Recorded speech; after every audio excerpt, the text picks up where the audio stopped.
Here we have a trust and we have an opening balance on the pool that we're adding for this trust. So let's first add in the general pool. So general pool, business, non-primary, and we'll scroll down to pools, link it to the pool, make sure we get the correct date there, and also the opening balance on this pool. So for this pool we have a balance sheet, comparative balance sheet 30 June 2020, which is our 1st of July 2020, the balance on a pool of 180,000.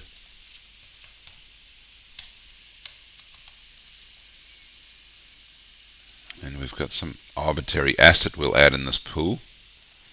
So what do I mean by that? Well, even though the depreciation is calculated off the pool value rather than the underlying assets, it's still important to add the underlying assets in so that should you need to sell an asset out of the pool, it will be there. So what do I mean? You can see here we've got an asset in the pool.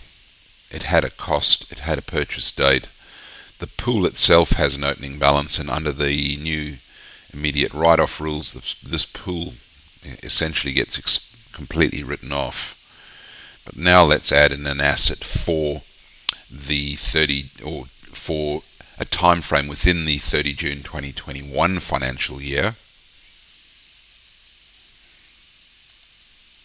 So we'll head back over to our general pool and stick another asset in there.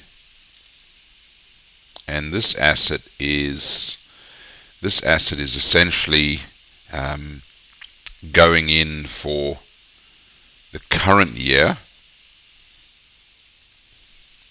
So it's purchased during the current financial year and has a cost of 420,000. Now let's add in an immediate write-off, something under the 150,000.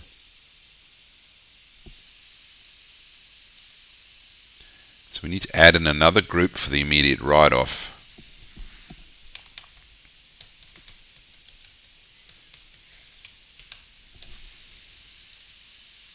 Also for the business, and we need to find that small business immediate write-off plant. Add the asset with these parameters. So 120,000, it's less than 150 immediate write-off. And if we have another look inside that depreciation report, we've got the immediate write-off and we've got 600,000 as depreciation for the current year. So we're going to reuse this profit and loss and balance sheet that we had for our company. But anyway, you can see we've got no value left in the in the general pool. And if we have a look in the expenses, we've got 600 and 120. So 600 for the general pool write-off and 120 for the immediate write-off. Right? So let's import the financials. I'll just delete out what I had from a previous example. And this is how it should work. Oh, okay, so we've got to delete this year as well. Let's make sure we check and delete all the years. Now let's bring in this. So we're using this profit and loss and balance sheet for the example for the trust. Now the important thing is next just to make sure the classification is right. So we just can see that we've got our general pool gone, right? But let's double check our classifications. Under the expenses, our immediate write-off is classified correctly and our general pool is classified correctly, and our general pool is classified correctly there. Now we can open our form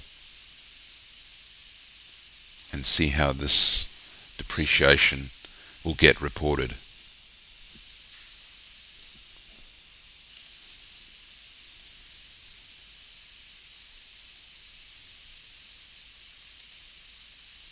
So in the income section for the business, what do we see in here? We see the full depreciation, which is the immediate write-off plus the general pool getting reported through there, and there is no adjustment for either through the expense reconciliation, income or expense reconciliation section. That's just the way that it works with small business entities. There's no need to do any in and out for the accounting and tax depreciation. ATO just expects those values to be one and the same.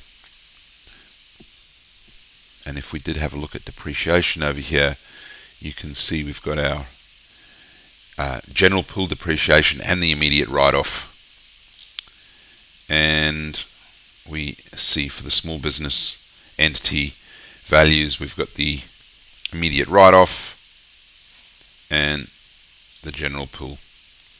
So again, I'm using tax-based depreciation values in the financial statements. Of course, if you want to use accounting-based values, then it gets a little bit more tricky. And the way that we're doing it here anyway is just to use the same values to keep things simple and more for a tax perspective.